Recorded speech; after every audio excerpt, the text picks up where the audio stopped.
em contraste, nos últimos anos, as crianças foram preenchidas com pais digitalmente distraídos, nós falamos disso, pais indulgentes e permissivos que deixam as crianças governarem o mundo sem que estabeleça as regras, e um sentido de direito, de obter tudo sem merecer, ou ser responsável por aquilo que tem, ou administra. Então a responsabilidade começa até com o brinquedo que você dá e ensina a criança a cuidar desse brinquedo. Você não vai ganhar outro porque você foi responsável no cuidado desse aqui, você quebrou. Você não pode, você não tem condições ainda de ter isso.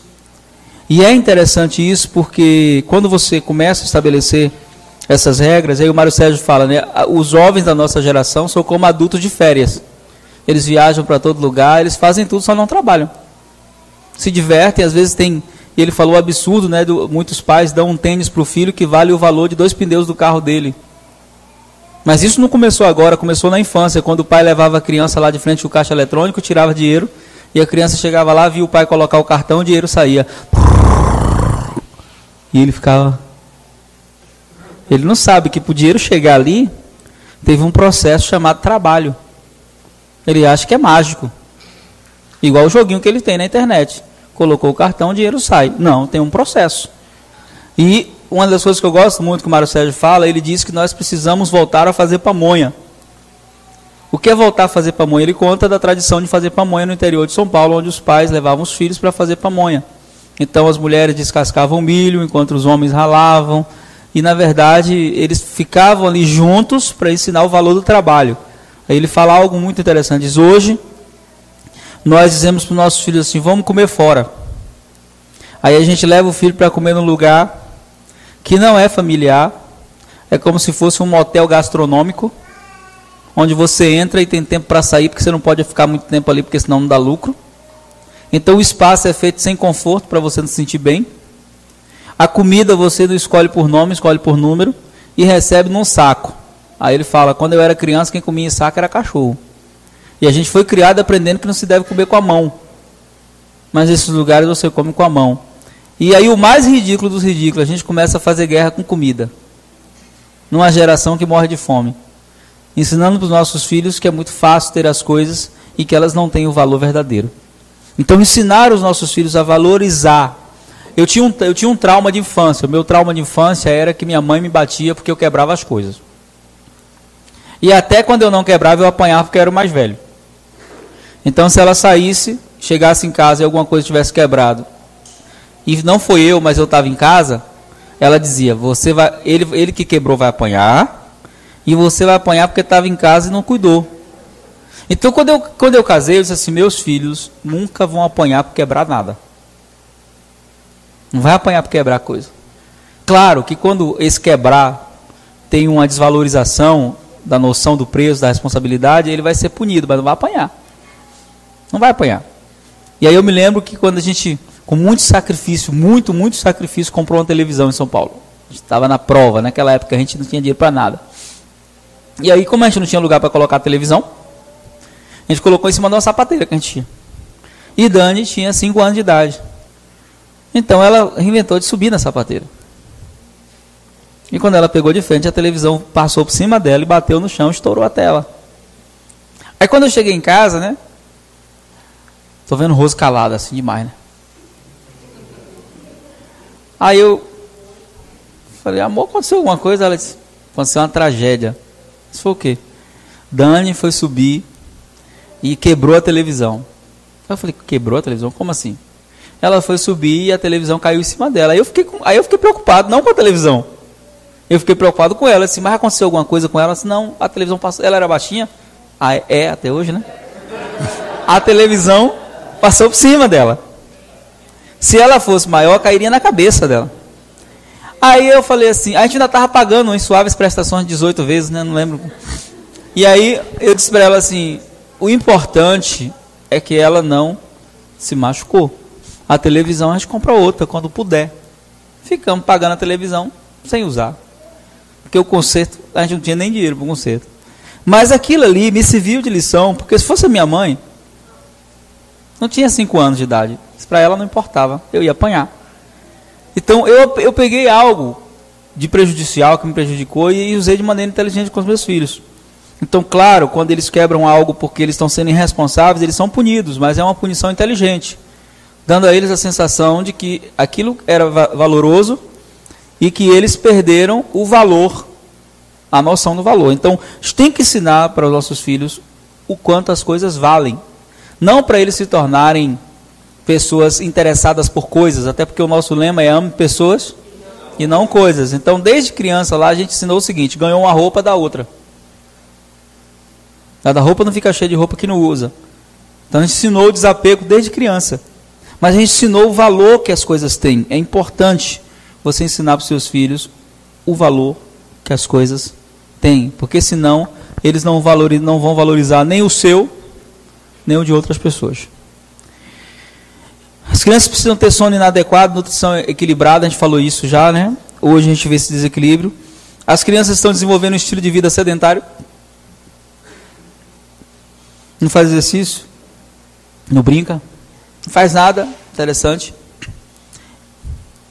Eu lembro de uma experiência que a gente teve, né? Davi, desde pequeno, tinha uma brincadeira que eu fazia com ele. O Rose odiava, né? Mas eu pegava assim na cabeça dele, com as duas mãos, e erguia ele. E deixava ele sustentado só com peso. E ficava brincando assim com ele. A Rose ficava: você vai quebrar o pescoço da criança? Coisa e tal. Ele amava, ele chegava: pai, me levanta, me levanta. Aí eu levantava ele assim, né? Aí nós saímos de férias, viemos aqui para Salvador, e nós estávamos indo para a praia, e ele estava com uma bolsinha, uma bolsa de merenda que ele levava para a praia, e ele foi descer no escorregador. Quando ele foi descer, a bolsa enganchou, e ele ficou em posição de enforcamento. O médico disse que ele não ficou enforcado, porque os músculos do pescoço dele eram firmes por causa da brincadeira que eu fazia.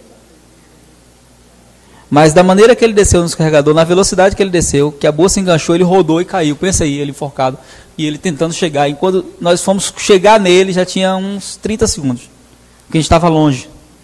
E ele estava tentando, né, ele estava mais ou menos a 50 centímetros do chão, e ele não quebrou o pescoço porque a gente brincava. Isso é uma brincadeira boba, mas que deu um livramento para ele de morte. Imagine você perder um menino com 5 anos de idade, enforcado porque quebrou o pescoço.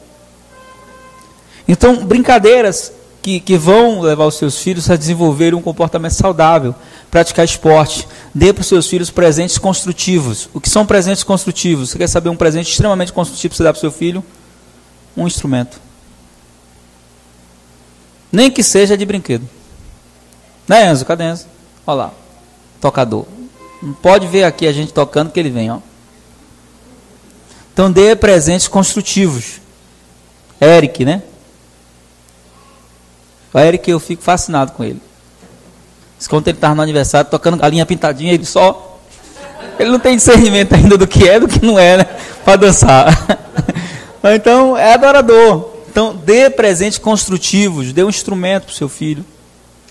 Dê livros. Ensine o seu filho a se apaixonar pela leitura.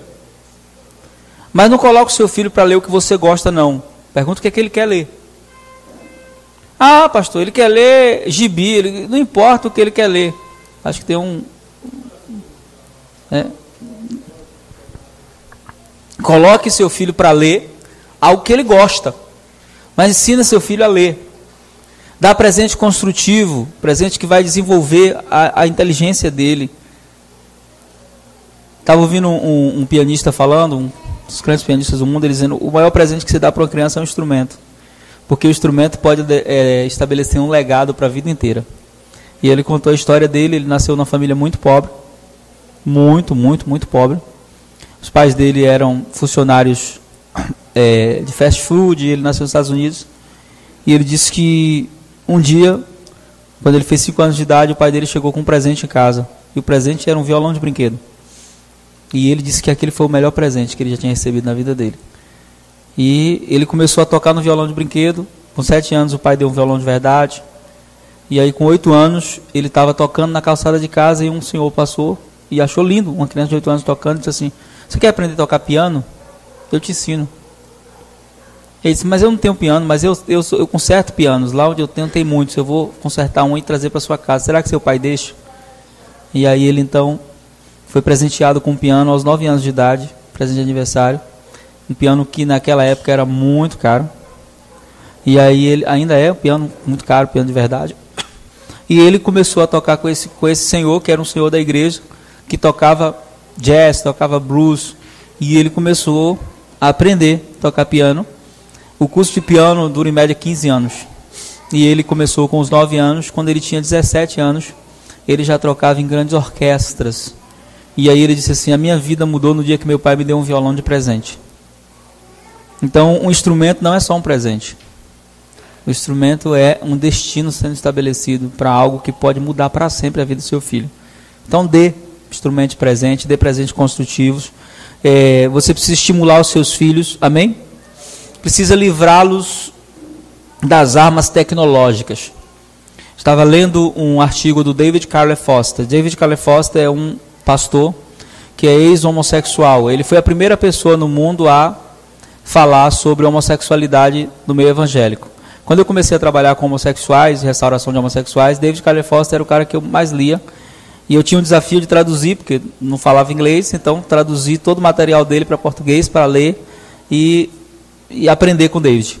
Hoje ele está com 66 anos de idade e tem mais de 38 anos de convertido ao Senhor. E o David Carler Foster, eu estava lendo um artigo dele sobre padrões de vício. Esse artigo mexeu muito comigo. Eu estava lendo esse artigo e dizendo assim, como eu queria ter lido esse artigo lá no começo, antes de meus filhos nascerem. E o David estava falando algo interessante. Ele disse assim, o vício ele é construído. Todo vício é construído. E ele é construído dentro de um padrão. Aí ele faz uma pergunta no artigo, ele diz, o que é que todo vício tem em comum? A dependência. Como é que você sabe que você está viciado em algo ou não? Se você não consegue viver sem aquilo, você já está viciado. Pode ser algo bom ou algo ruim. E aí ele fala o seguinte, o vício, ele desenvolve um caminho em nosso cérebro, um caminho neurológico, que você não percebe. Mas ele dá um exemplo que eu gosto muito, né? Ele escreveu um artigo sobre pornografia, o novo narcótico, que eu achei muito interessante. Ele diz o seguinte, imagine uma floresta virgem, nunca passou ninguém por ali. Então você quer passar por ali. O que é que você faz? Você abre um caminho. Se você passar só uma vez, o que é que vai acontecer? Aquele caminho, o mato vai crescer, vai fechar. Mas se você começar a passar por aquele caminho todo dia, várias vezes por dia, mesmo que você queira, mesmo que o mato cresça, o caminho fica. Ele diz, o vício é dessa maneira. Quando você estabelece um padrão de vício no seu cérebro, aquele vício ele não é alterado nunca. Ele pode ser substituído. Ele até dá um exemplo, ele diz assim, os caminhantes podem mudar, mas o caminho continua sendo o mesmo. E aí ele fala, o vício da pornografia, que é o que ele trata no artigo, não começa com pornografia. Começa com qualquer outro vício. Então ele diz, os maiores responsáveis pela construção de vícios são os pais. Quando o pai não quer ter trabalho com o filho, aí ele dá o celular para o filho. E deixa o filho o dia inteiro. Quando ele tira o celular, o filho faz show. Brinca, dá calundu. Porque ele já está viciado. Aquilo para ele é um vício. Mas eu prefiro dar o celular do que ficar tendo trabalho com ele. Não, você tem que ter trabalho. Para que você gerou filho se você não quer ter trabalho? Então o trabalho faz parte da criação. Faz parte. E aí, você vê a criança ali viciada em celular. Se tirar, dá calundu, dá show. Fica doente. Faz o quê? Fica em crise de abstinência porque ela já está viciado. E quem é o responsável pelo vício? Quem é o autor? Quem é o traficante nesse aspecto aí? O pai. Quem está drogando o filho? O pai. Porque ele está condicionando a mente do filho em um padrão. Depois, quando o filho cresce, ele só troca de vício. Ele diz, eu nunca usei drogas. E o meu filho está viciado em drogas? Não, o seu filho já era viciado. Ele só mudou o padrão do vício. Só mudou o objeto do vício. Ele saiu do vício do celular e entrou no vício das drogas. E vai seguindo o caminho, vai seguindo o caminho, vai seguindo o caminho. Então, quer viciar, vicia em algo inteligente, ele fala, né? Vicia em algo que é bom, vicia em brincar, vicia em fazer coisas boas. Então, vicia em alguma coisa edificante. Por quê? Quando você constrói um padrão de vício, você vai sofrer com isso mais tarde. Mais tarde você vai sofrer. Porque você vai tentar reverter isso, não vai conseguir. Quem viciou o filho foi você. Então, o vício é um padrão que é construído por armas tecnológicas. Criança, eu vi esses dias a mulher trocando fralda, não sei se vocês viram esse vídeo, com o celular na testa. Vocês viram isso? Para a criança ficar quieta.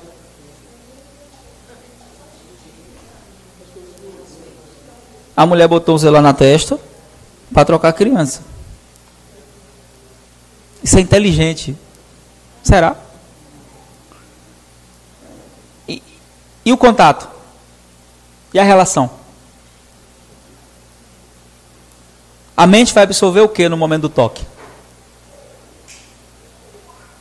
Mas a gente está buscando essas distrações. Hoje, para substituir o trabalho que a gente tem que ter com o pai. Não, ser pai, ser mãe, dá trabalho. Dá trabalho. E o trabalho faz parte. O trabalho faz parte. O problema é quando a gente não quer ter, aí a gente começa a usar essas armas tecnológicas, e a gente começa a fazer, né, gratificação para algumas coisas que não deve, e a gente começa a fazer o que chama de gratificação instantânea. O que é a gratificação instantânea? Eu não quero ter trabalho, então eu dou. Come isso aqui, filho, porque se você comer, eu te dou isso. Então a gente começa a ensinar o filho a negociar a vida. Tudo na vida é em troca de algo. Não é. Então tem coisas que tem que ser feito porque tem que ser feito. Tem coisas que não precisa ser gratificado. É princípio, tem que ser praticado. E aí começa a ausência de alguns momentos chatos e as pessoas começam a construir uns padrões de vício. Aí vem a pergunta dele, né, do nosso amigo aqui. O que fazer? Se queremos que nossos filhos sejam indivíduos felizes e saudáveis, temos que acordar e voltar ao básico. Ainda é possível. Muitas famílias veem melhorias imediatas após semanas de implementar as seguintes recomendações, que eu vou falar agora e vou mandar para vocês. Então, quem não quiser anotar, depois eu vou mandar. Primeiro, defina limites. E lembre-se de que você é o capitão do navio. Seus filhos se sentirão mais seguros sabendo que você está no controle do leme. Quem está governando quem? Quem controla quem? Um estudo diz que a criança começa a manipular os pais com 4 meses de idade. Ele nem fala. Você coloca ele no berço, ele chora. Ah! Aí você pega e ele para.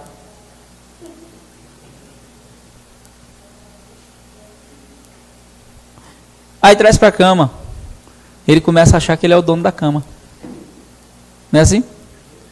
Nós estávamos falando no nosso seminário de sexualidade o risco que é os filhos dormir com os pais.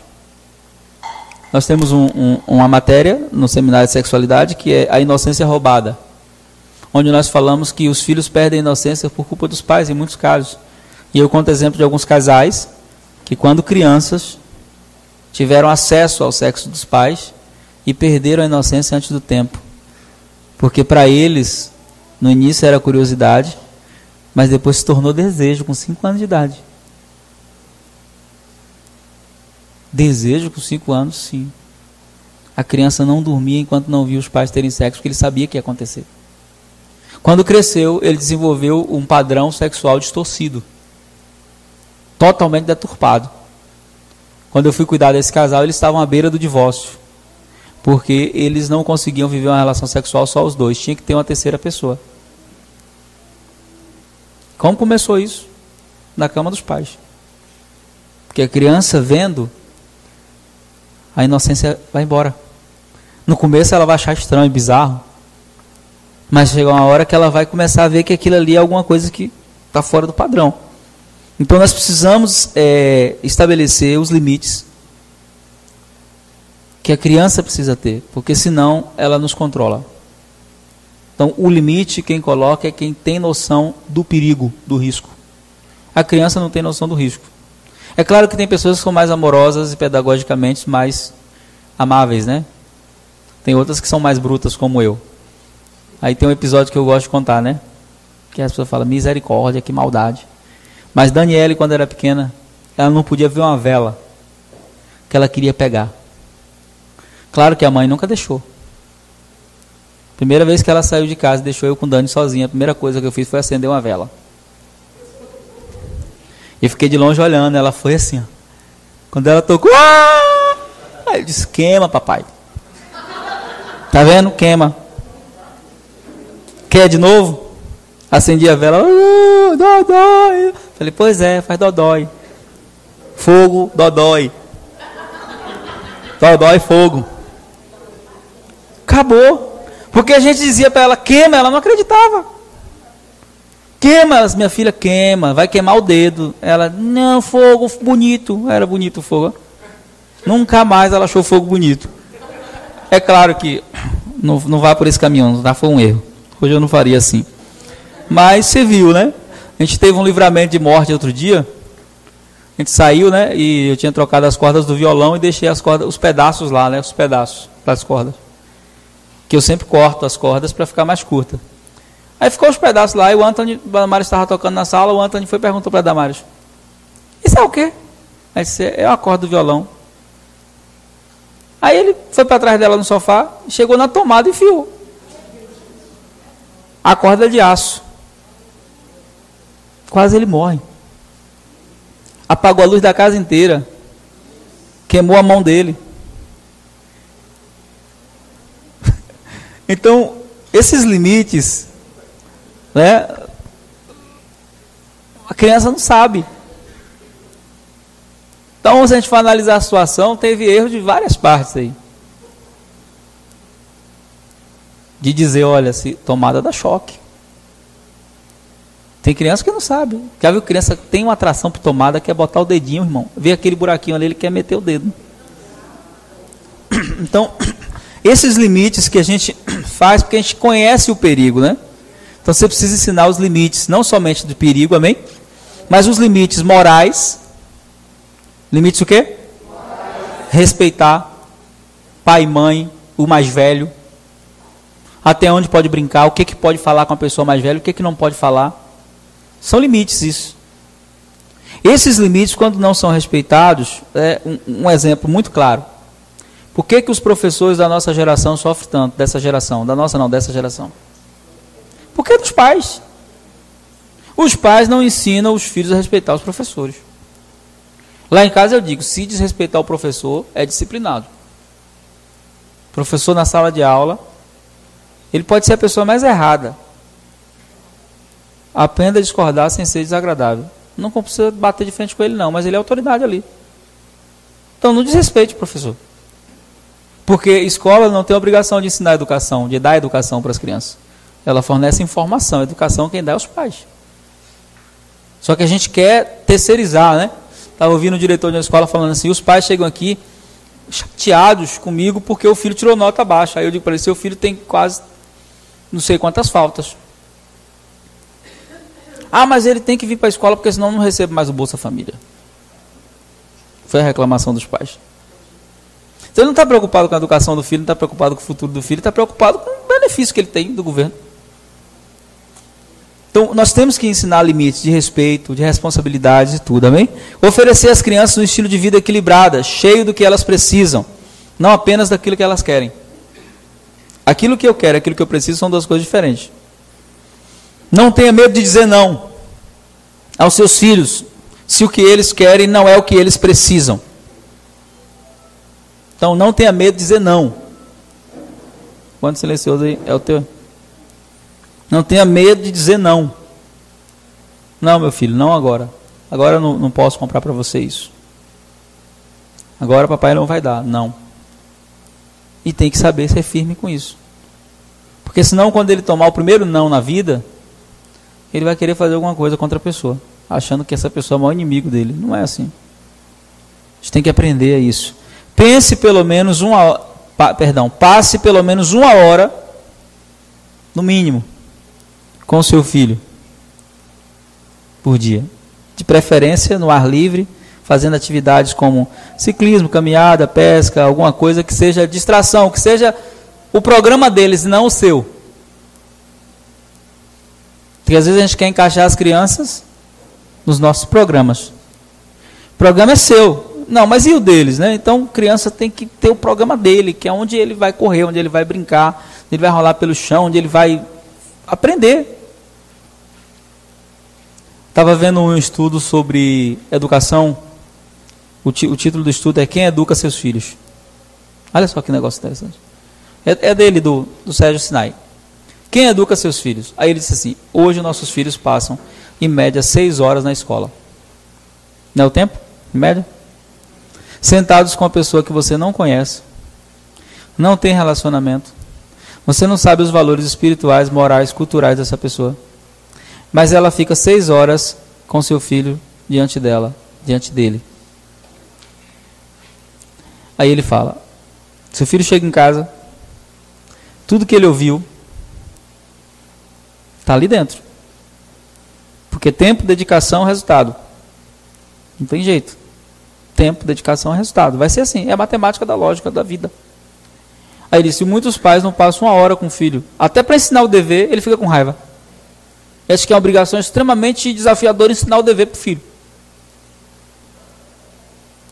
Tem crianças que perdem a capacidade de pensar na hora de aprender a lição de casa. Porque o pai, né, minha velha, começa a falar palavras idiotas para o filho. Chamar de burro, de você não sabe. Nunca diga que seu filho é burro. Nunca. Da sua boca só tem que sair bênção. Um dos maiores exemplos é do Albert Einstein, que era dislexo. E com 7 anos de idade ele chegou em casa chorando porque a professora chamou ele de burro. E o pai e a mãe viram ele chorando. Por que está chorando por quê? Porque a professora disse que eu sou burro. Porque o Einstein aprendeu a escrever com 9 anos de idade. O dislexo, ele vê as letras de outra forma. A grande revolução do século XXI é as múltiplas inteligências. Ou seja, a inteligência não é só... Você pode ser alguém que tem uma dificuldade extrema em matemática e ser um excelente músico, um excelente pintor.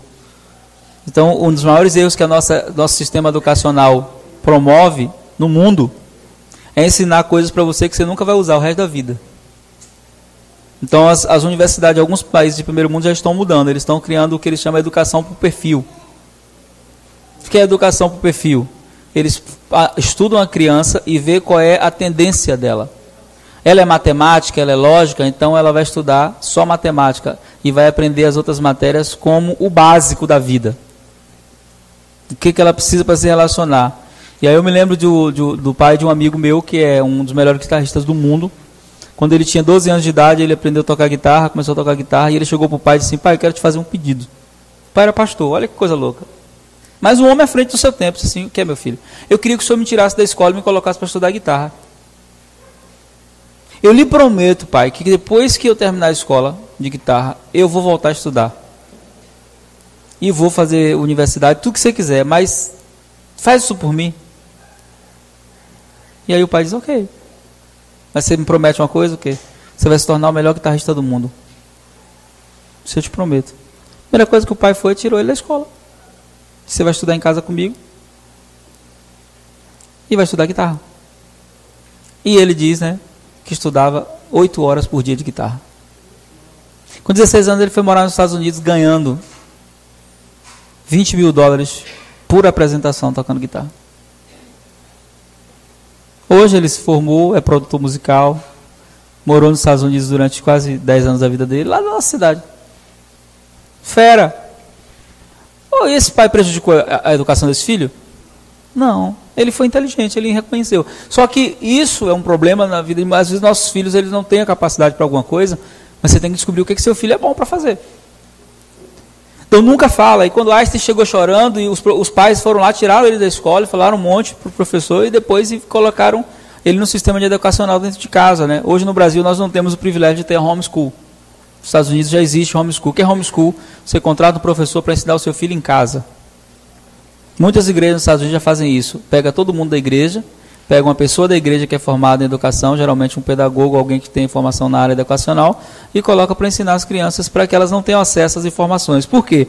Nessa administração nessa palestra do Sérgio Sinai, Quem Educa Seus Filhos, ele fala da base educacional dos nossos dias. Ele diz, olha, na infância, presta atenção, na infância o seu filho aprende sobre evolucionismo, ele aprende que não foi Deus que criou ele.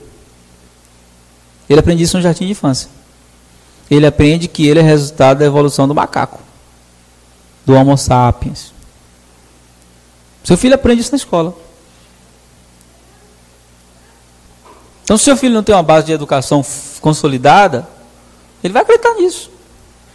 Aí ele diz, todo o ensino, eu não lembro o passo a passo que ele fala, não anotei, até porque eu não ia falar disso, mas ele fala o passo a passo, até chegar na universidade. Ele diz assim, todo mapa educacional é para quando seu filho chegar na universidade ele ser ateu. Ele não acreditar mais em Deus. Aí nós encontramos essa semana a filha de uma amiga de infância de Rose, né? E essa filha da amiga de Rose, desde pequenininha ela dizia assim, eu quero ter 8 filhos, eu quero ter 8 filhos. Porque ela era filha única durante muito tempo, depois a mãe teve outro menino, né? De tanto ela perturbar, a mãe teve outro. E aí ela dizia, eu quero ser igual a tia Rose, eu quero ter 8 filhos. A Rose tem 5, mas eu quero ter 8. Aí ela ficou mocinha, né? Começou a estudar, encontramos ela agora, e eu estava falando sobre família na igreja, daí eu citei ela, e depois fui conversar com ela no final, e disse assim, você está uma mulher linda, né? Ela está, com quantos anos agora ela está? 14 anos, está linda, adolescente, com uma mulher linda, você está uma mulher linda. Falei, e ainda quer ter muitos filhos? Não quero mais não. Aí eu não sabia de nada, botei a mão na cabeça dela e disse assim, todo demônio, toda a influência maligna do feminismo, das ideologias erradas. Aí a mãe ficou olhando para mim assim, ainda bem que eu não falei nada. Saia da mente dela agora, em nome de Jesus. Aí ela ficou olhando para mim assim. Aí eu disse assim, você está estudando conceitos feministas, né? É. Como é que você sabe? Eu falei, eu sou profeta. Eu vou dar um livro para você ler. Você vai comprar o seu livro para sua filha ler. O nome do livro é o melhor livro, mulheres, vocês precisam ler esse livro, amém?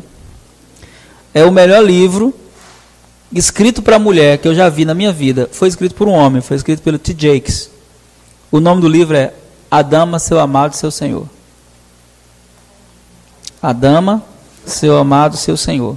Ele fala sobre o que é ser mulher, a dama, como escolher o homem que vai te conduzir para o resto da vida, casar com você e te tratar como princesa, seu amado, e quem é seu Senhor. Falei, você vai comprar para sua filha e vai colocar ela para ler esse livro. Você vai ler, tá ouvindo? E eu quero que você me preste feedback do livro que você vai ler. Ah, tá bom, Tijoaldo, eu vou ler sim. Mas as ideias, né, eu falei hoje pela manhã, todo extremo é perigoso, nós não podemos ser nem machistas nem feministas. Nós temos que ser equilibrados. O machismo é uma doença e o feminismo também. O equilíbrio é o ponto certo. Mas aí vem uma menina que cresceu sonhando ser mãe, mas que não quer mais ser mãe. Por quê? Porque ela está abraçando as ideias e hoje a mídia dá esse acesso absurdo às informações erradas. A gente precisa cuidar disso. Outro conselho, desfrute de um jantar familiar diário, ou um almoço, uma refeição, sem tecnologia, sem smartphones para distraí-los. Sentou na mesa, sentou nas cadeiras, né? Não, ninguém senta na mesa. Sentou nas cadeiras ali ao redor da mesa. Tecnologia de lado. Você sabia que há 20 anos atrás, presta atenção nisso, não, 20 não, 30 anos atrás, o almoço familiar durava em média 3 horas, hoje não dura 10 minutos, e hoje cada um come na sua bate-caverna, cada um no seu quadrado, né? Assim pega a comida, vai para o seu canto, não, lá em casa é proibido, lugar de comer é na mesa, vamos comer aqui na mesa. Todo mundo sentado aqui, né? Foi Paulo a primeira vez que foi lá, viu isso, quis ter mais filho, né? Disse, meu Deus, quer ter mais filho. Né? Então, desfrute de um almoço familiar, onde vocês possam conversar, dar risada, estar juntos, amém? Jogue jogos de tabuleiro com sua família, as crianças, ou se são muito jovens, né, para o jogo de tabuleiro, deixe-os guiar pelos seus interesses e permita que sejam eles que mandem no jogo. Ou seja, escolha alguma coisa que seja inteligente. Eu me lembro quando meu pai estava vivo, meu pai gostava muito de dominó. Quando ele veio ficar aqui em casa antes de morrer, um mês antes de morrer, o dominó para o meu pai, ele não era um jogo. O dominó para o meu pai era uma forma de contato emocional. Eu me lembro quando eu me converti, a religião me estragou, né? Novo convertido, então meu pai, ele amava jogar dominó, então a gente tinha um programa. Ele chegava do serviço e aí ele chegava e sentava, tomava banho, era a rotina deles. A gente morava junto aqui em Salvador, tomava banho, pegava a tábua de dominó, o dominó dizia para mim assim, vem apanhar. Porque ele queria me ganhar. Incrivelmente, o cara que mais ganhava dele era eu. E isso dava muita raiva. Eu estou colhendo isso com o Davi hoje no videogame, né? Então, assim, eu ia. Quando eu me converti, eu comecei a ficar focado na igreja, ficar focado na igreja. Depois de 3 meses de crente, meu pai me chamou com os olhos tristes, cheios de lágrimas, e disse para mim assim, eu fiquei tão feliz quando você ficou crente, quando você virou crente, ele falou. Mas depois eu fiquei muito triste. Porque antes de você ser crente, a gente era mais amigo. Porque eu aprendi que crente não podia jogar. Só que nem era apostado, era uma brincadeira. Uma brincadeira. Aí ele falou aquilo, ainda bem que eu fui inteligente o suficiente para processar aquilo de maneira correta. Eu fui para a igreja pensando naquilo, dobrei o meu joelho para orar, o Espírito Santo falou comigo, você está errado. Você está errado. Aí no outro dia eu cheguei em casa, ele chegou do trabalho, eu estava lá, sentei, peguei o dominó e falei, vem apanhar. E aí ele veio todo feliz, né, e sentou, e a gente continuou jogando dominó. E quando ele estava lá em casa, aí eu percebi, né, quando ele estava ainda, a gente não sabia o que ele tinha, ele estava triste, então ele ficava lá no cantinho dele fazendo caça-palavra, né? Amava. O cara era analfabeto, fazia caça-palavra, eu ficava extraordinário com ele, o cara é fantástico. Aí o que eu fiz? Passei no camelô, perguntei pro cara, tem dominó aí? Tem, comprei um dominó. Cheguei em casa com o dominó, acabou, ele não saiu, não ficou mais lá no cantinho dele. Peguei o dominó, falei, ó, o que eu trouxe pra você apanhar. E aí começamos a brincar de dominó. Só que contagiou a casa. Até o Anthony, né? Até o Anthony pegou, né, a brincadeira. Então tinha hora que ele gostava tanto do dominó que não era o jogo. Era o contato com pessoas. Que aí o Anthony chegava para ele e dizia assim, vovô, quer apanhar? Aí ele se divertia jogando dominó com o Anthony, né? E tal. Então eu descobri ali que para o meu pai, aquele jogo não era um jogo. Aquele jogo era linguagem de comunicação, de expressão. Então eu descobri que o dominó para ele não era. Depois os meus filhos descobriram uma graça quando foi que minha família começou a se converter. Quando eu comecei a passar os finais de ano com eles. Eles organizavam todo ano a festa da família no Natal. Como a gente não comemora Natal, nunca comemoramos, a gente não ia. Até que um dia eu estava orando, o Espírito Santo falou comigo, você precisa ir para a festa. Você não vai para comemorar a festa, você vai para ficar com eles. Aí a gente começou a ir para as festas. E lá nas festas tinha um bingo. E esse era apostado. E aí os meninos diziam, e aí pai, a gente vai jogar ou não vai? Vamos jogar. Eu tinha mais sorte, né? Todo ano eu ganhava o bingo. Porque eu tinha 9 cartelas.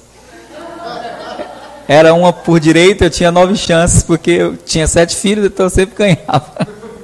Era raro quando a gente não ganhava. E a gente começou a desenvolver isso, mas é interessante, por que eu estou contando esse testemunho em relação ao meu pai? Porque isso tinha a ver com o meu vínculo de relacionamento com ele. Então, um jogo, uma brincadeira, que me fazia... Então, onde eu via um dominó diferente, eu comprava para ele. Minha memória afetiva estava associada àquilo. Eram 2 coisas que eu comprava para ele. Alguma coisa do time que ele gostava e um dominó. Então, chegava num lugar que eu vi um dominó diferente, podia ser o preço que for. Eu falava, quanto é esse aqui e tal? Vou levar. Aí dava presente para ele. Então, você precisa criar vínculos emocionais com seus filhos. Se for através de um jogo, de uma brincadeira, não importa, você precisa criar isso. E você só vai conseguir fazer isso dedicando tempo. Amém? Envolva seus filhos em trabalhos de casa ou tarefas de acordo com a idade.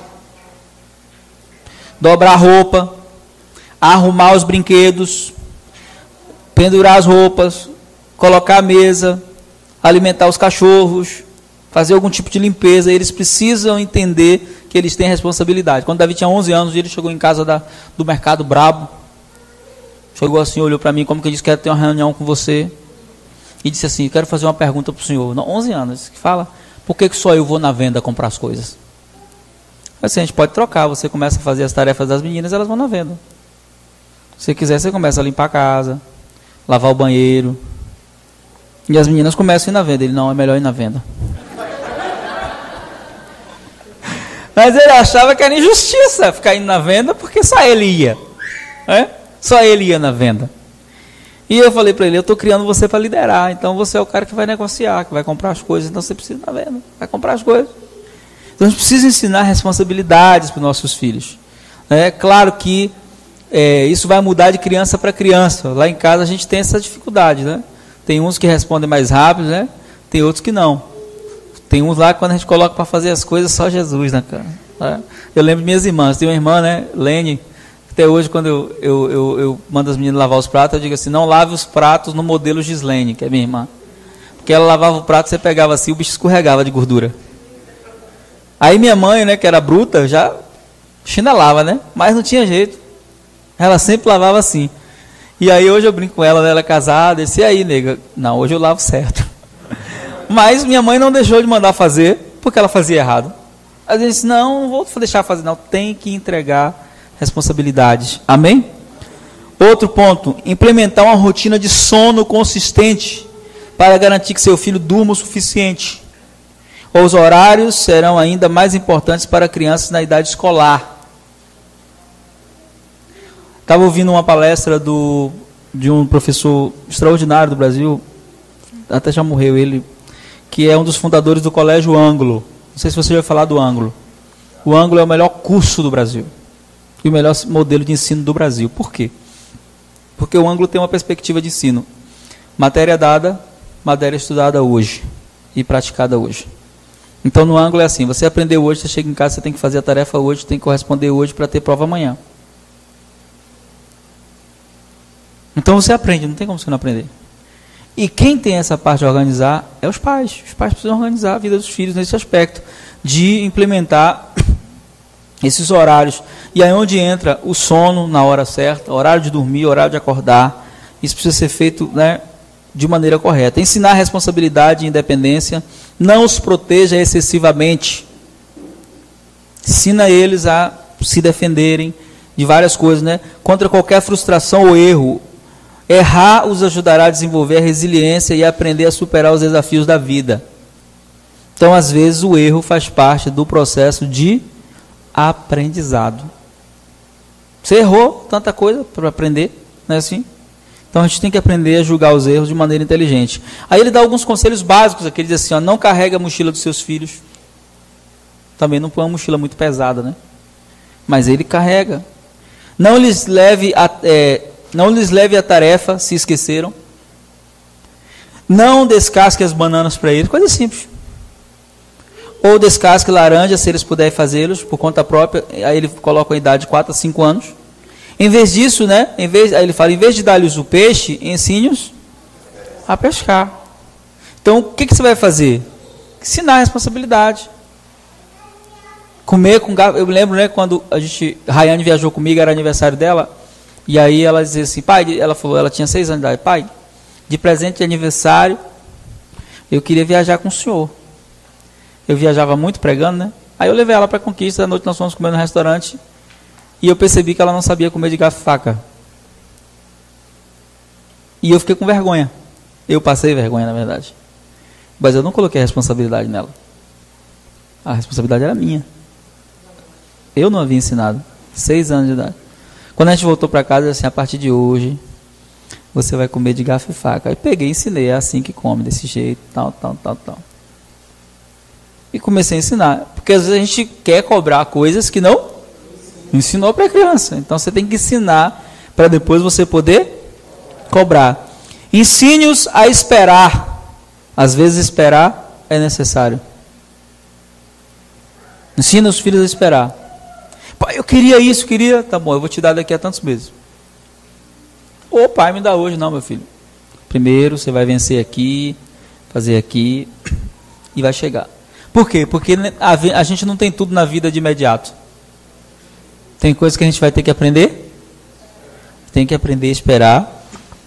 E, quando chegar o momento certo, fornecer aquilo que você prometeu. Não prometa nada que não possa, principalmente para criança, né? Cristal está perturbando a gente por causa de uma bendita tartaruga.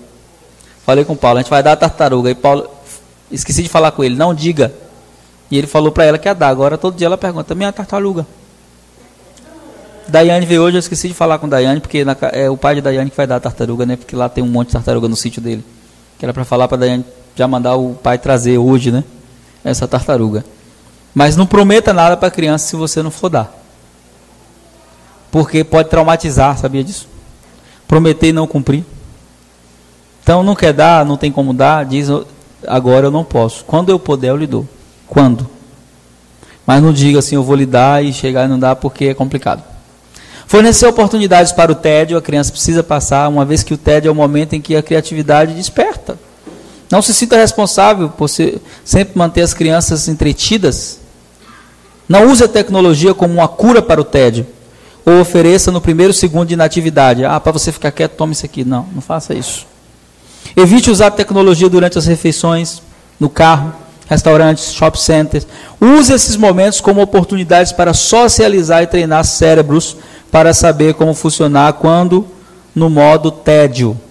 Nós estávamos em Jequié comendo açaí no dia do conferência do Danduque e tinha um casal que estava com a gente e o filho estava junto. Quando a gente começou a conversar, todo mundo bater papo, o pai pegou e deu o celular para o filho no joguinho. Aí eu falei para eles na frente do filho, eu disse assim, tome o celular dele. Não são meus discípulos. Ele disse assim, tome o celular dele porque a gente está num momento de comunhão. Então, seu filho precisa aprender que esse momento aqui é bom para ele. É um momento social. Então, nós vamos comer juntos, nós estamos juntos, nós vamos contar caso. A gente vai dar risada, a gente vai contar piada. A gente vai se alegrar e seu filho precisa participar disso. Então, quando seu filho estiver em momentos assim, não isole ele. Você está colocando agora o seu filho numa redoma. Ele está no meio de todo mundo, mas ele não vai estar aqui. Então, toma o celular. Aí o pai e a mãe, né? Não sei se por vergonha ou por obediência, pegaram o celular e guardaram. E eu comecei a bater papo com o garoto. Já que eu sugeri que tirasse o celular, eu comecei a bater papo com ele, comecei a brincar. E aí, o que é que você sabe disso, coisa e tal? Aí ele já começou a interagir comigo, disse assim, o senhor sabia que eu decorei o Salmo 23 todinho? Eu disse, nada, decorou nada. Eu disse, decorou, não acredito não. Então fala aí para eu ouvir. E ele falou o Salmo todinho. Rapaz, você é fera. Aí ele, agora eu estou aprendendo o Salmo 1. E foi o mesmo menino que tinha medo de dormir no quarto. 6 anos de idade, extremamente inteligente, tinha medo de dormir no quarto. E o Pepe ficou na casa dele. Quem lembra do Pepe? E aí ele viu os vídeos do Pepe dobrando os ferros, né? Aí o Pepe chegou na casa dele, estava almoçando, ele veio com um vergalhãozinho e falou, tu termina de comer aí que tu vai dobrar esse ferro, viu? Aí eu falei, não, ele não vai dobrar desse não, só vai dobrar... Aí quando foi à noite, né? Você vê como a criança é. O Pepe dobrou o ferro e chegou para ele e disse assim, Cleicinho, esse ferro aqui você vai colocar no seu quarto para você não ter mais medo de dormir sozinho. Você vai levar esse ferro aqui. Aí orou por ele, repreendendo o espírito de medo.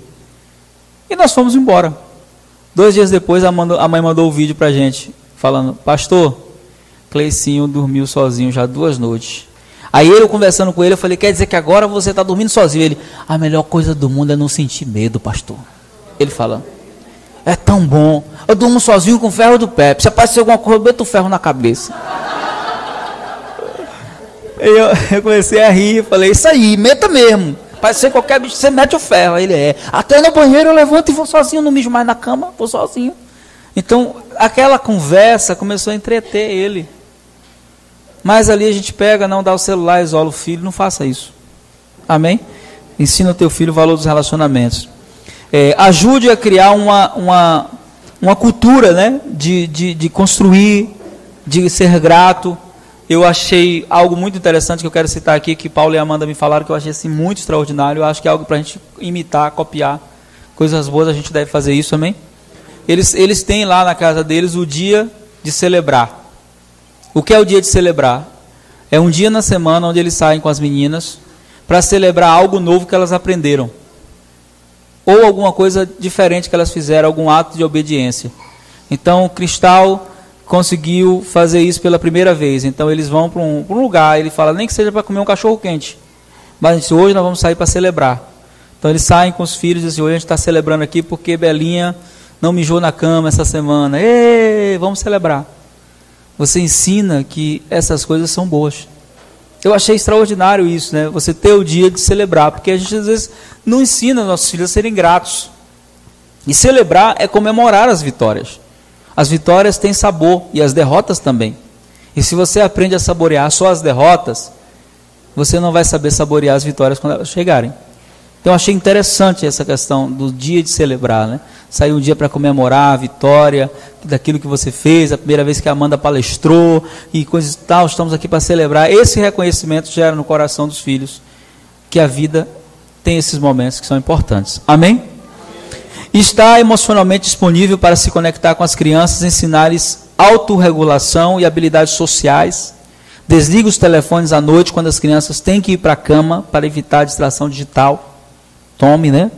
Torne-se um regulador ou treinador emocional de seus filhos. Ensine-os a reconhecer e gerenciar suas próprias frustrações e raivas. Está com raiva, filho? Por que você está com raiva? Por que você está sentindo isso agora? Então, ensinar, porque criança tem uma característica muito, muito interessante. A criança é sincera, você sabe disso, né? Você viu aquele áudio do WhatsApp que a criança está orando com a mãe? Aí, foi você que mandou? Foi, aí disse assim, Senhor abençoa fulano. Não, fulano não. Fulano não abençoa não, ela é chata. Aí a mãe, não, mas Deus ama ela, mas eu não amo não. Então, a criança tem essas características que você precisa ensinar elas a administrar isso. Porque se você não ensina, eles vão desenvolver uma personalidade destrutiva, isso é um problema, né? Então ensine-os a dizer olá, muito obrigado, com licença, me desculpa, por favor. A gente tem que ensinar isso. Eu não peço um copo d'água para os meus filhos sem dizer por favor. E depois que bebo eu digo muito obrigado. Com licença. Esses modos que hoje na nossa sociedade acabaram. Lá em casa todo mundo acorda, benção mãe. Vai dormir, benção mãe. Pedir a benção, não acordar e não levantar, são princípios que a gente não pode. Então ensinar a dizer olá, a se revezar, a compartilhar sem se esgotar de nada, agradecer, reconhecer o erro, pedir desculpas, né, de maneira inteligente, ser um modelo de todos esses valores. Então conecte-se emocionalmente, sorria, abrace muito seus filhos. A gente estava agora na reunião, né? E o apóstolo estava falando sobre essa questão. Ele disse assim, 2 coisas que não gasta quando você usa.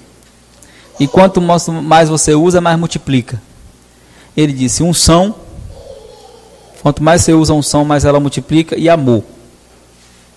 Amor, quanto mais usa, menos gasta. Quanto mais você usa o amor, e aí mais ele aumenta. Aí ele disse, aí estava lá um amigo meu que é bem agreste, né, que é o amigo de Simões Filho, o Amarildo. E aí a esposa dele disse assim, Amarildo não gosta de abraçar os filhos, ela falando, né? Os meninos, aí ele falou, abraçar um marmanjão daquele, um zomão. Ele disse assim, pô, meu filho me beija todo dia. Eu deito no sofá lá, Davi vem e deita assim em cima de mim.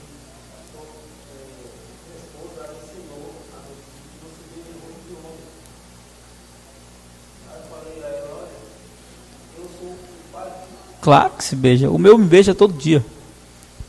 Porque ela criou uma concepção dela de que o homem que beija você não é gay. E não é. Na verdade, vai beijar outro porque não beijou o homem certo. Então o homem certo para beijar, né?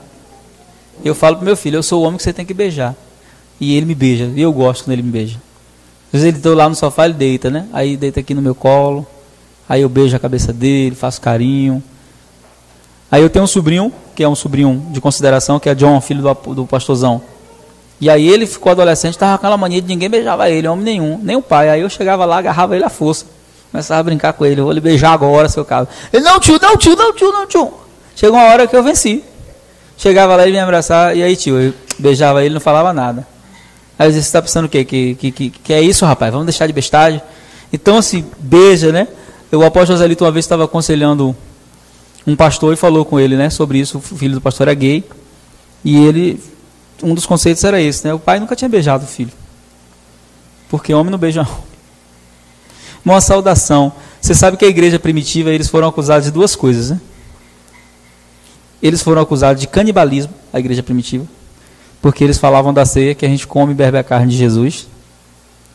E eles foram acusados de promiscuidade, porque os irmãos se despediam com ósculo santo. Os irmãos se despediam beijando, homem beijando homem, mulher beijando mulher, não tinha isso. Então os romanos diziam, esse povo é um povo promíscuo. E não era, era o beijo, era chamado por... Paulo chama, sabe como?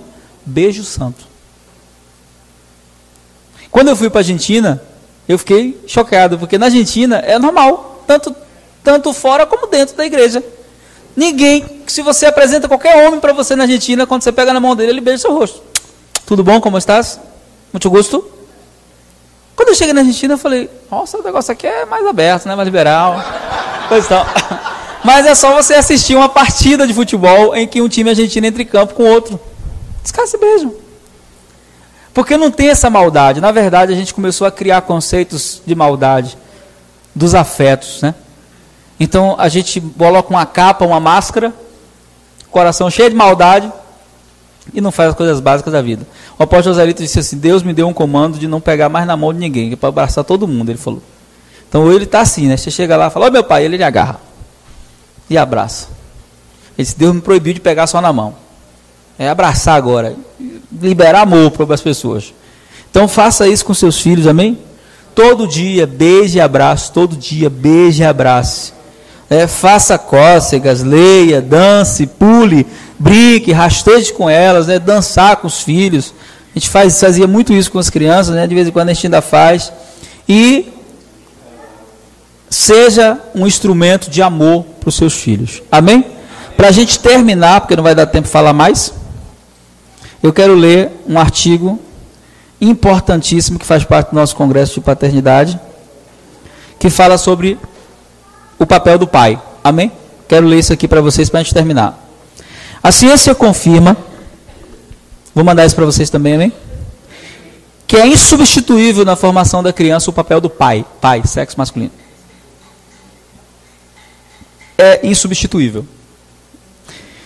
Na minha experiência cuidando de homossexuais e pessoas com problemas na área de sexualidade, eu descobri que 99% dos casos de homossexualidade não estão ligados a abuso sexual. Estão ligados à ausência de pai. Faltou pai de verdade. Quer ver uma pergunta que você faz para um homossexual que você acaba com ele? Você pergunta assim, como foi seu relacionamento com seu pai? A reação é raiva, ira, não quero falar sobre isso, não quero falar sobre isso. Mas por que você não quer falar?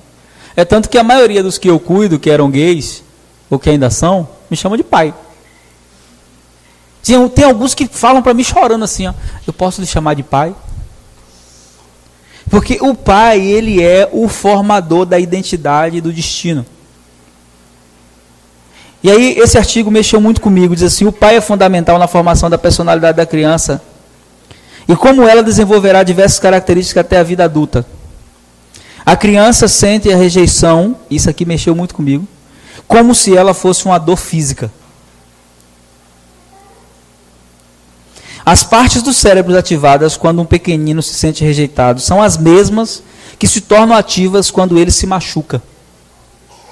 Com uma diferença, a dor psicológica pode ser revivida por toda a vida. Levando à insegurança, à hostilidade, tendência à agressividade, ao medo, à insegurança e por aí vai. Um pai presente e carinhoso tem exatamente o efeito contrário na formação da personalidade do filho. O pequeno cresce feliz, seguro e capaz de estabelecer ligações afetivas muito mais facilmente na vida adulta. Que o amor materno é fundamental para a vida de qualquer criança, nós não temos nenhuma dúvida disso. Aliás, em pleno século XXI, nossa cultura ainda coloca sob responsabilidade quase que exclusiva da mãe os cuidados com os filhos. É uma criança que faz a birra, que bate no amiguinho, que vai mal na escola. A culpa é de quem? Da mãe. Não é assim que ouvimos costumeiramente. Mas como fica o papel do pai nessa história? pois um estudo recentemente mostrou que ele é fundamental na formação da personalidade da criança e como ela desenvolverá diversas características até a idade adulta. Pesquisadores da Universidade de Connecticut, dos Estados Unidos, demonstraram que crianças de todo o mundo tendem a responder da mesma forma quando são rejeitadas por seus cuidadores ou por pessoas a quem são apegadas emocionalmente.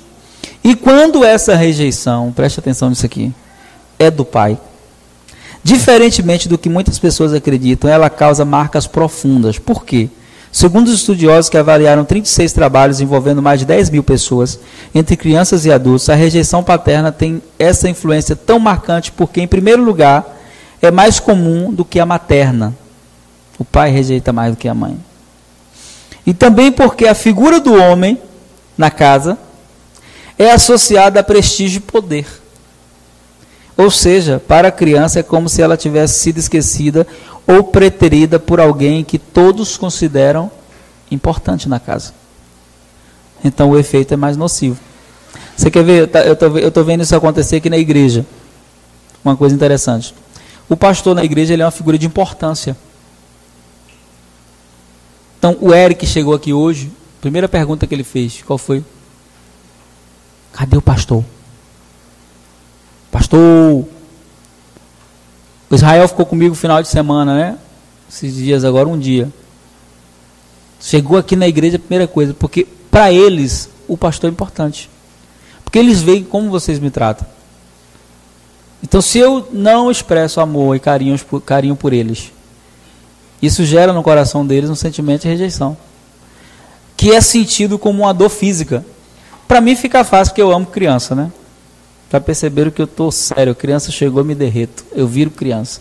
Eu tenho a alegria de dizer que eu tenho amigos pequenos que são quase inconquistáveis por outros que são meus amigos. Um dos exemplos deles é Isaac, filho do pastor Amarildo e da pastora Priscila.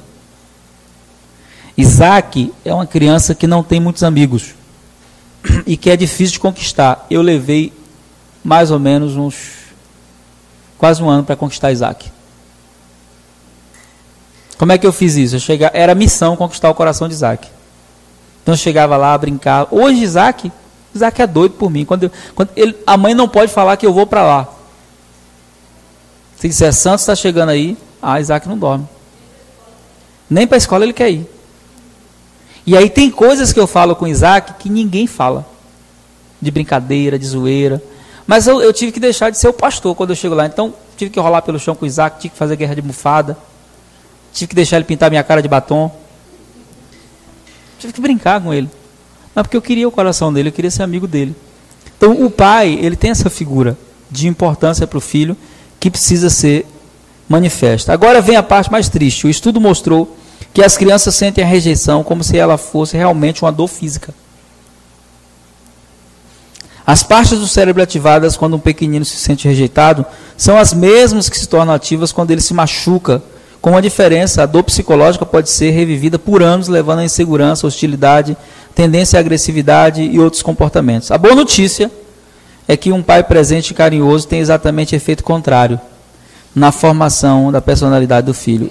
O pequeno cresce feliz, seguro e capaz de estabelecer ligações afetivas muito mais facilmente na vida adulta. Então, encerrando aqui, falando para você que é pai, sexo masculino, seja o amigo que seu filho precisa. A gente comemora hoje o Dia dos Pais. E assim, eu costumo dizer isso hoje. Falo isso com muita alegria. Diferente de alegria e orgulho, né? Falo com alegria. Eu tenho certeza que se eu morresse hoje, o pastor Joaldo partiu para a glória hoje. Chegou em casa, morreu. Se eu morresse hoje, eu tenho sensação de missão cumprida com os meus filhos. Eu sei como eles iriam se lembrar de mim. Isso me deixa mais feliz do que qualquer realização em qualquer área da minha vida. Saber que eu não vou deixar uma geração de órfãos. Eu sei que os meus filhos vão me citar nas conversas deles.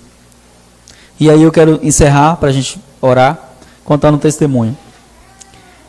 Nós sempre fizemos tudo certo com nossos filhos, mas no ano de 2013 nós aprendemos uma lição muito forte. Que você pode fazer tudo certo e mesmo assim algumas coisas saírem do seu controle. Porque nem tudo depende de você. E no ano de 2013 nós quase perdemos uma das nossas filhas. Quase perdemos. Ela se envolveu com um garoto na escola. E nesse envolvimento com o garoto na escola, ela começou a ter crises. E essas crises eram resultados das interpretações erradas que ela tinha em relação a gente. Porque ela sempre teve um problema emocional. Ela era a filha do meio. E tem a síndrome do filho único e a síndrome do filho do meio. Todo filho único é problemático. Possessivo, dominador, agressivo, ciumento. Por isso não pode ter um só. Tem que ter no mínimo 2. E o filho do meio também é problemático. Se for 3 meninas, e a do meio vai ser sempre problemática, porque ela é insegura. Ela acha que a mais velha tem mais atenção e a mais nova roubou o lugar dela. Então, no caso, a nossa filha do meio era a Damares. Sempre foi a mais chorona, a mais insegura, a que se sentia mais rejeitada, mais tudo. A gente sempre soube disso, sempre tentou fazer o possível para não deixar isso crescer no coração dela. Mas chegou um momento da vida dela, quando ela entrou na fase da adolescência, que ela começou a ter sérios problemas. Um dos problemas foi ter conhecido esse garoto, que ela começou a se relacionar na escola sem a gente saber. E nós somos do Senhor, então às vezes a gente orava e a gente sonhava que tinha alguma coisa errada. E o amor dizia assim, eu estou sonhando direto, tendo relação sexual com um adolescente, Rose dizia. E tem alguma coisa errada, vamos orar. E o tempo foi passando, até que um dia a gente chegou na igreja e Clebson me procurou. E ele era líder da juventude, disse assim, eu preciso conversar com o senhor, algo muito sério. Eu disse, diga o que é. É porque Damares me procurou e me contou algumas coisas que eu não consigo segurar. Falei para ela que eu não tenho condição de resolver sozinho. E eu preciso da sua ajuda. E ela falou que quer conversar com vocês e eu quero participar. Eu falei para ele, você não precisa participar. Elas não precisam de intermediário para conversar com a gente. Elas têm acesso livre. Mas eu quero te agradecer pela sua atitude, por você ter tido essa atitude, essa hombridade de entender que a gente precisava saber do que ela te contou. E vamos conversar com ela. Chegamos em casa, sentamos com ela no nosso quarto. E aí, filha, o que aconteceu? Foi o pior dia da nossa vida nesse dia. Pensa aí. Pior dia da sua vida foi, da nossa vida como pai, como pastor, como tudo foi esse dia. Pior dia. Ela sentou na cama e disse assim, não, é porque eu comecei a me sentir muito rejeitada por vocês. E achei que vocês não amavam igual vocês amam as outras. E eu disse assim, por que você começou a pensar assim? Porque às vezes você saía, eu não ia junto, coisa e tal. Aí eu falei assim, vem cá. Você disse que queria estudar no horário contrário às meninas. Quem foi que escolheu isso? Foi quem? Foi eu. Aí ela disse, não, mas depois eu descobri que na verdade era coisa da minha cabeça mesmo. Só que aí começou a acontecer algumas coisas. O que começou a acontecer? Eu comecei a me cortar. Um gilete. E ela começou a dar corte nas pernas.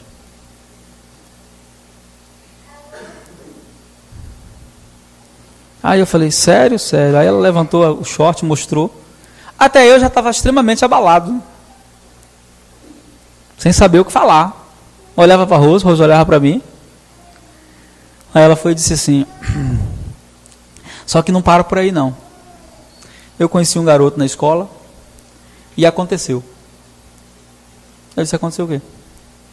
A gente ficou. Sim, mas ficou como? Ficou. A gente transou. E agora? Aí eu respirei fundo, olhei para a Rose, olhei para ela e disse assim, foi? Aí a Rose ficou desesperada na hora, né? Ela disse assim, vai para o seu quarto. Amanhã a gente conversa. Falei mais nada. Olhei para a Rose assim, fiquei olhando para ela olhando para mim, como quem diz assim, agora a gente faz o quê? Respirei fundo, sentamos na cama, eu do lado da Rose, começou a chorar, ela começou a chorar eu.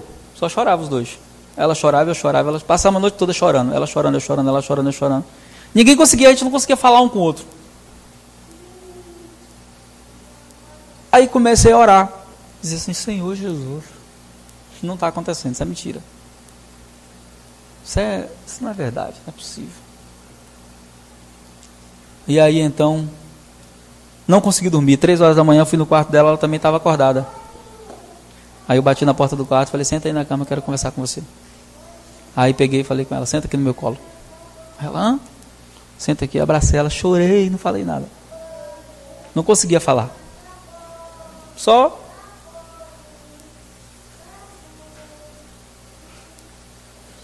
chorando e tentando remoer aquilo. De onde veio, meu Deus, como é que pode acontecer isso aqui em casa?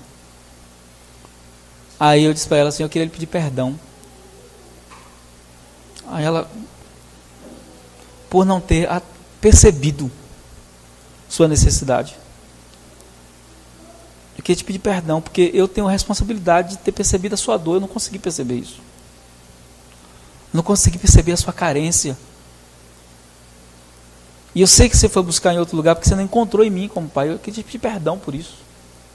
Você me perdoa? Ela, não pai, você que tem que me perdoar e tal. E começou a chorar. E eu não conseguia processar aquilo. Aí eu disse para ela, falei, olha, em um momento como esse, as sugestões satânicas são as piores. Para que eu diga que você é isso, que você é aquilo, você não é nada disso.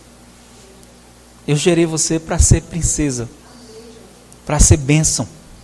E da minha boca não vai sair nenhuma palavra para te amaldiçoar. Nenhuma. Todas as palavras que saíram da minha boca para você serão de bênção. Daqui para lá não sai nada que vai te prejudicar, nada, nada. E falei para ela, eu quero que você saiba uma coisa. Você pode até encontrar um homem que ame você igual eu te amo, mas mais que eu, você não encontra ninguém. Ninguém. Talvez eu não tenha conseguido demonstrar isso da maneira que você precisava, mas eu morreria por você. Faria qualquer coisa por você. Eu me jogaria na frente da bala por você. Eu doaria meu coração para você viver. Então eu não tenho condição de administrar emocionalmente o que está acontecendo agora, mas a gente vai conversando aos poucos. Mas eu queria fazer algo, eu queria reconquistar o seu amor. Eu queria te beijar todo dia. Aí comecei a beijar todo dia, doendo por dentro, coração acabado por dentro. Aí liguei para o meu pastor, né? Apóstolo Zelito. Chorei. Ele disse, meu filho, vem para cá. Aí eu fui para lá, para Jiqué, e deitei no colo dele, chorei um bocado, né? E aí ele disse para mim assim, agora vai começar a reconquista, né? Você tem que voltar para lá e reconquistar o coração dela.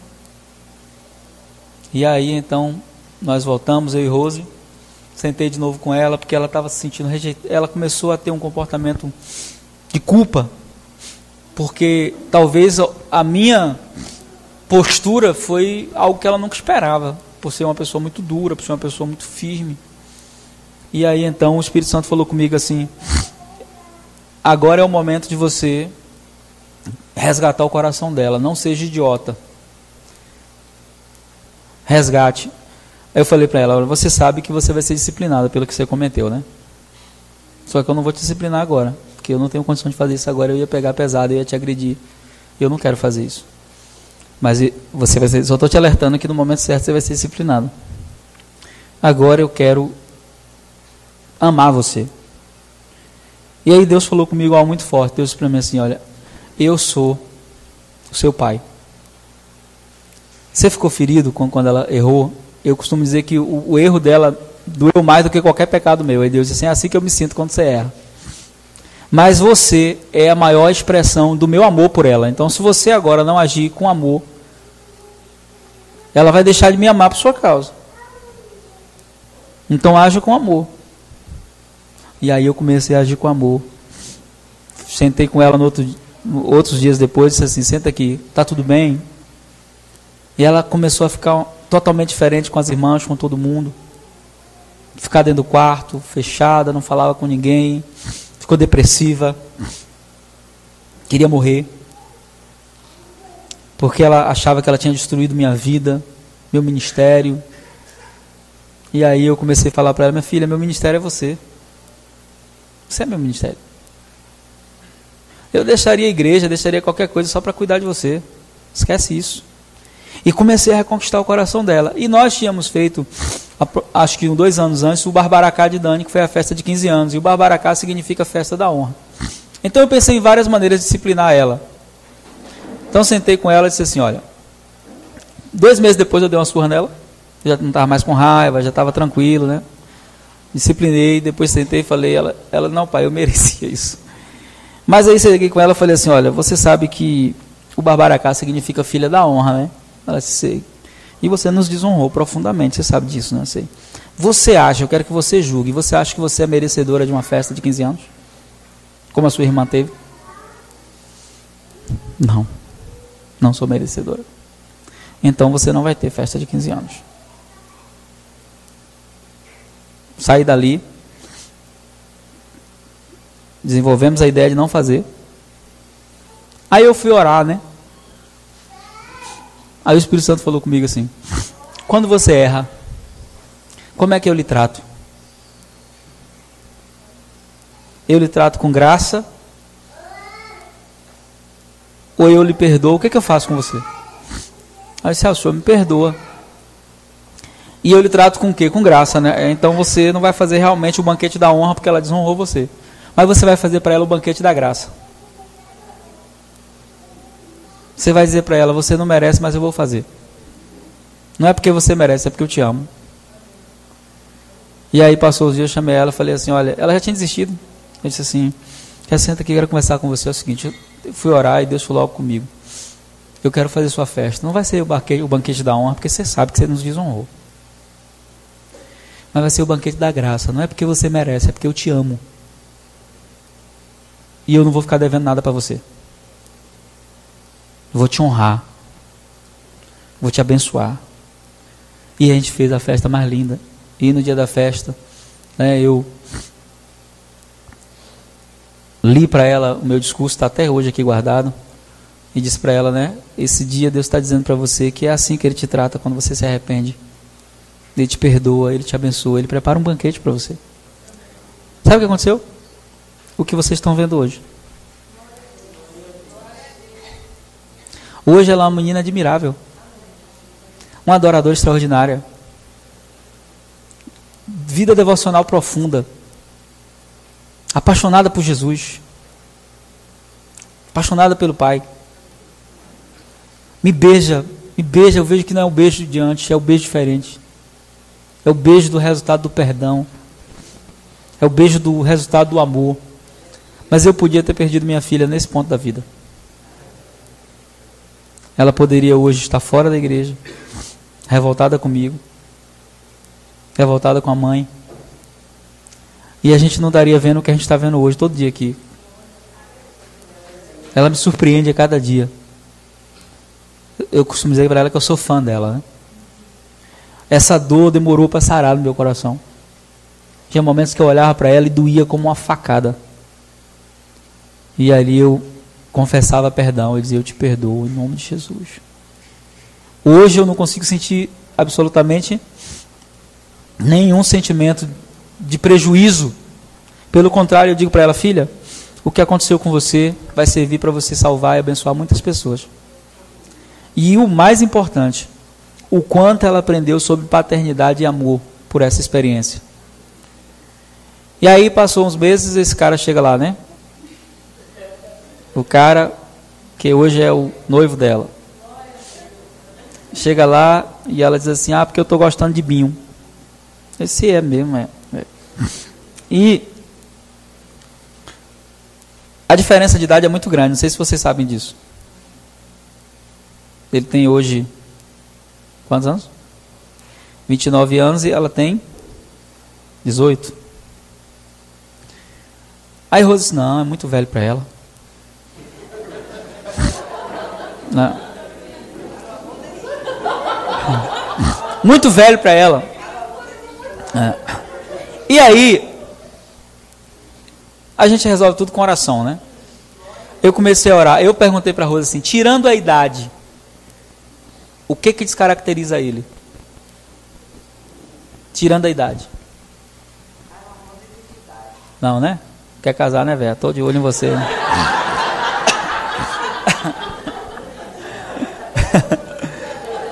Aí eu falei para a Rosa, tirando a idade, o que descaracteriza? O que descaracteriza?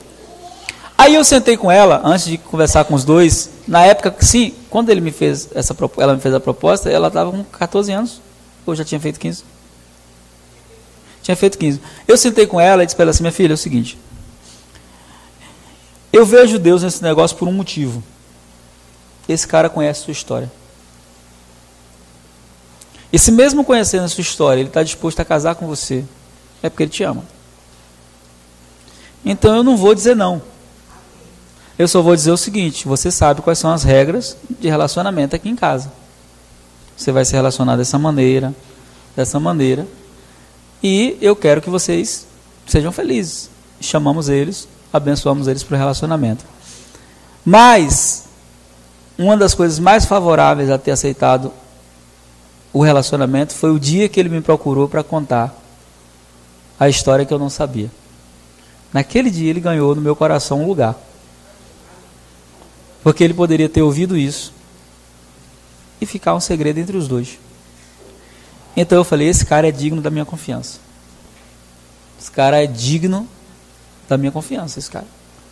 Se ele foi homem nesse ponto de chegar e me dizer assim, olha, seu pai precisa saber, esse é o cara certo para cuidar da minha filha.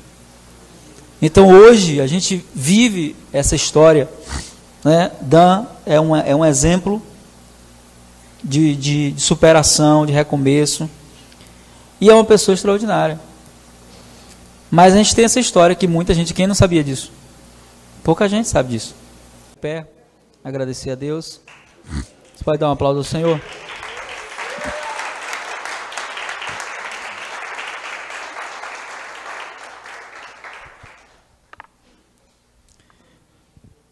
Nós temos alguns visitantes, a gente vai apresentar depois da oração. Amém? Pessoas que foram convidadas, que vieram nos visitar. Pai, obrigado por essa noite, pela oportunidade de aprender contigo, de ser edificado, que possamos gerar casas firmes. Que a nossa casa esteja consolidada sobre a rocha, onde os vendavais, os temporais e as tribulações não vão destruir.